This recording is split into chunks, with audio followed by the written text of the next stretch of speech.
Well, good afternoon, everyone. I'm going to be moving some more mulch today. As you can see, I get a bucket load.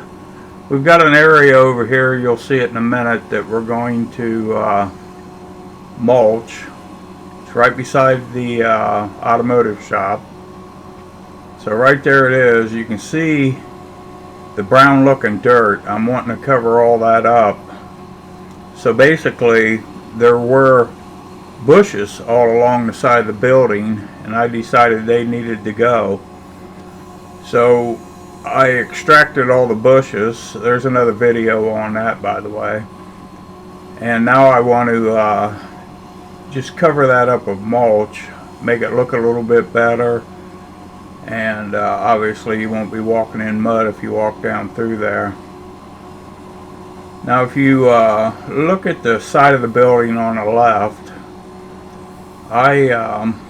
that's an overhang from the original building, and I pretty much did that entire overhang with reclaimed lumber and metal. So basically I had the original structure, and then it was way downhill. It was like, obviously right now it looks fairly level, but it's still downhill somewhat. But it was downhill quite a bit.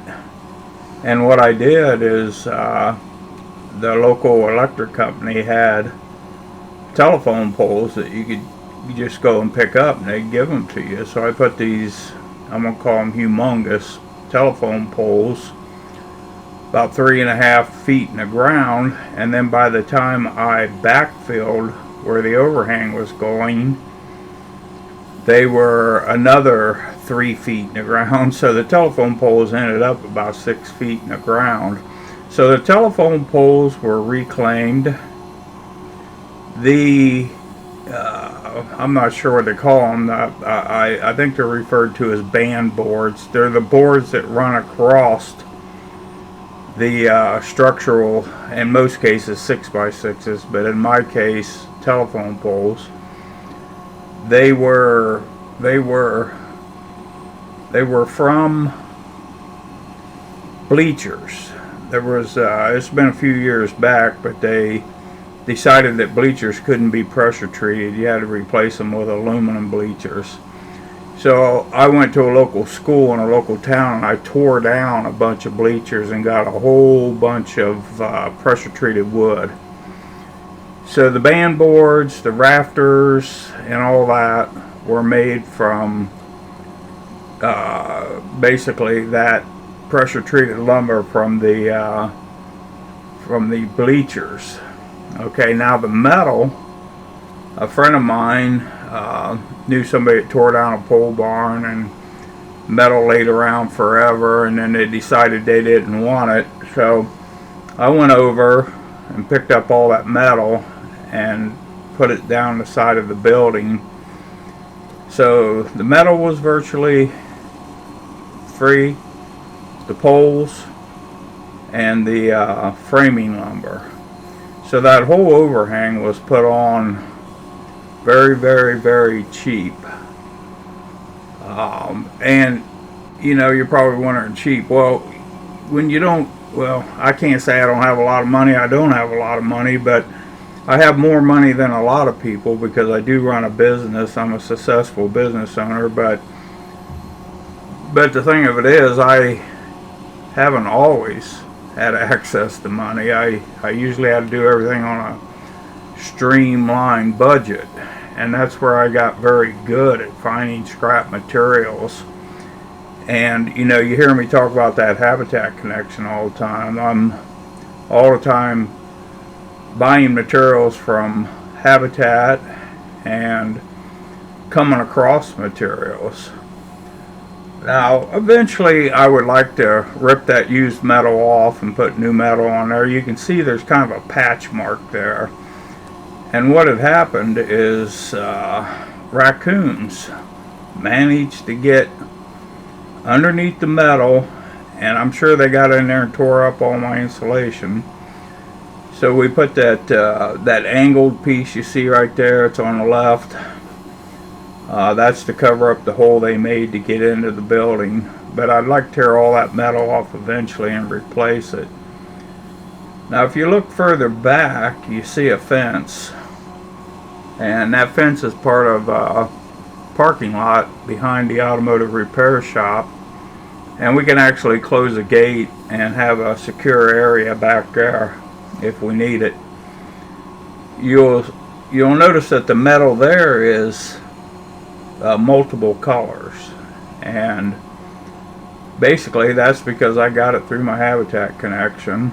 Got the metal cheap compared to what it would cost at local hardware store. And that fence is made out of telephone poles, and actually the framing lumber for it I bought at Home Depot. But it was that modern day pressure treated wood, and I'm going to be honest with you, that stuff's not worth, it's really not even worth using. Whatever the government did to that when they decided they had to change the way pressure treated wood was made, they messed it up. It just doesn't hold up like it should. The old stuff, 30, 40 years, no problem. This new stuff, 10 years, you're going to be replacing it again. So I don't want to get into a rant, but you know, the government gets their hands in this stuff all the time. They've messed with our toilets, our light bulbs, you name it. They even put catalytic converters on wood burning stoves. I mean, where does it end? Well, it may have just ended, because Trump, he's big on cutting regulations, so maybe he can change some of this back. And when you have a toilet with a 2-gallon tank like we used to have, these so-called energy efficient or whatever they are toilets, be honest with you, it didn't do them any good to do that, because what I do is once I flush the toilet, I turn the sink on and I chase it with another gallon or 2 of water. So I'm still making sure that it makes its target, which is the septic tank. So if you've been noticing, I shake that bucket. And the reason I shake that bucket is I don't want the stuff falling off as I drive it over there. But as you can see, we're coming along. We're about halfway, and down towards that fence there's 2 4-inch tiles, plastic tile. One is for the downspout and one is a drain out of the shop. I will probably have to leave that area open until I can do something with them tiles and then cover them up with the mulch. It's a little bit warmer today than it has been. It's in the 30s, which is bearable, but the good thing is the sun's out. And the heat from the sun definitely helps out considerably with staying warm.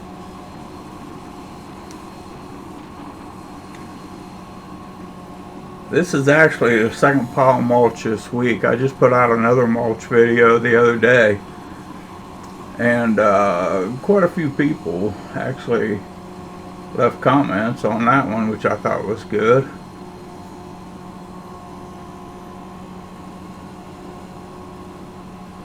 This process here is called feathering. You kind of move the tractor forward and let the materials fall out slowly. You get more of an even coat. Here I'm kind of back dragging, trying to keep everything as flat and level as possible. Now I'm actually kind of proud of that. If you look at that mulch, you can't see it now, but it goes down. It almost looks like a runway. I got that leveled off pretty good. And look at the sticks in this stuff. In that last video I told you that the hardwood will have sticks in it like that. But I purchased one of those Harbor Freight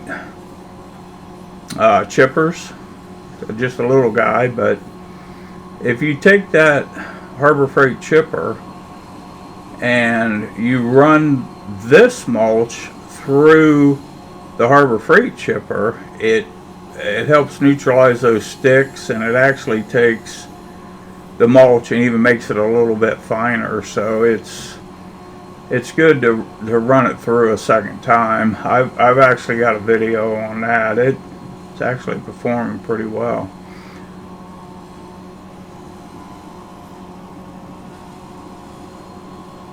Here we're trying to get a little bit close to the building.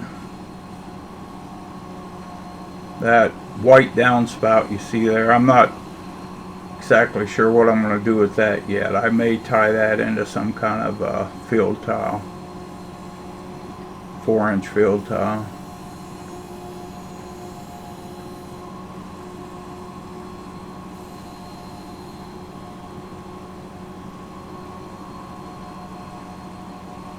Yeah, the bucket's a lifesaver. I mean, the whole tractor. You know, if I had it to do over, I would have bought a tractor years ago. Until you have a tractor with a bucket, you don't realize how much stuff you can get done. Now, when I purchased that, there's two things I didn't get. I didn't get the belly mower because I've got 0 turns, and I've got those other big Toros, the Groundmasters. So I got the mowing part of this property handled pretty well. But the tractor side of it, this tractor has been a savior. And I've had it, this spring will be a couple years, and I've got 450 hours on it. Matter of fact, I'm due for a service right now. I got to get that taken care of here soon. But as you can see, that little pile of mulch is going pretty far. It's done quite a bit thus far.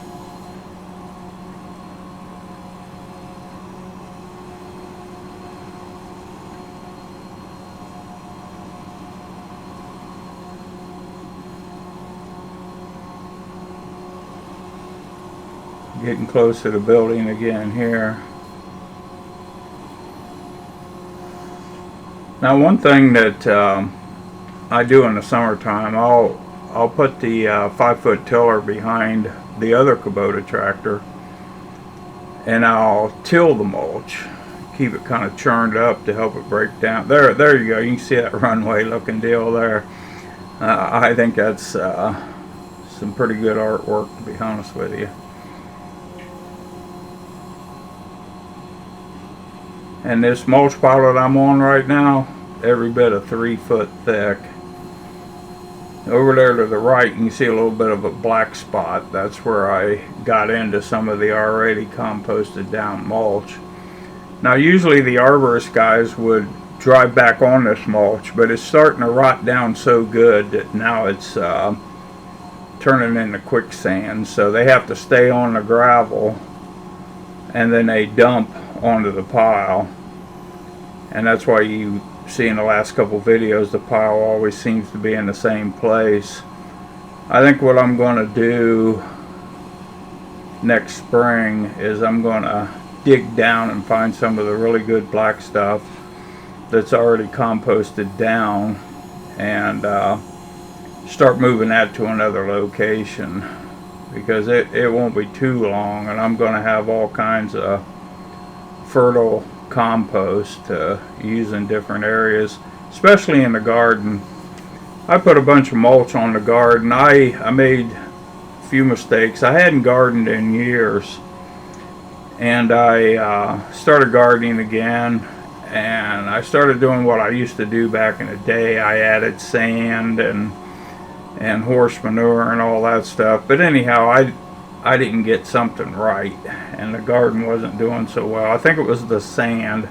There's a chemical in the sand that it's not exactly the best thing for your garden. You got to use a special sand, is what I've subsequently found out. But I'm thinking I've got a good layer of mulch on that garden. I'm going to let it compost for a couple years, and by then the chemicals in that sand will probably start to neutralize or become part of the soil. But once the compost mulch is down, I'll till it in with the existing soil, and then I believe I'm going to have another good garden. in the future. I like growing potatoes, but I'm a diabetic. And I can't even eat potatoes, really, because of the carbs. And if there's any other diabetics out there, you know what I'm dealing with. It's very limited selection of food that I can eat. But as you can see, I just about got this whole area covered. The grassy part on the right there, I'm probably going to leave that and continue to mow it. Eventually I'd like to just dig it out of there and make it part of the parking lot. We'll see how that goes. Now here what I'm going to do is I'm going to take this last little bit and I'm going to level it out right here, because there was a couple times my bucket went a little bit too deep and I just want to keep fresh mulch on top of that. So here I'm just pulling it back with the bucket. And right here I'm going to set the bucket down and put it in float mode and drag it back. That really levels it out pretty quick. Well, I can tell by editing the video that we're getting close to the end of the video. I want to thank everybody that's watching my channel. If you're interested in what I do and you like what you see here, share the videos, like the videos, do all that stuff. I really want to grow my channel, and it is growing, but it's a slow process. So you guys have a great rest of your weekend. It's a Saturday here in Ohio today. Oh, right here I'm leveling out some, this was snow that I pushed and a big pile of gravel there.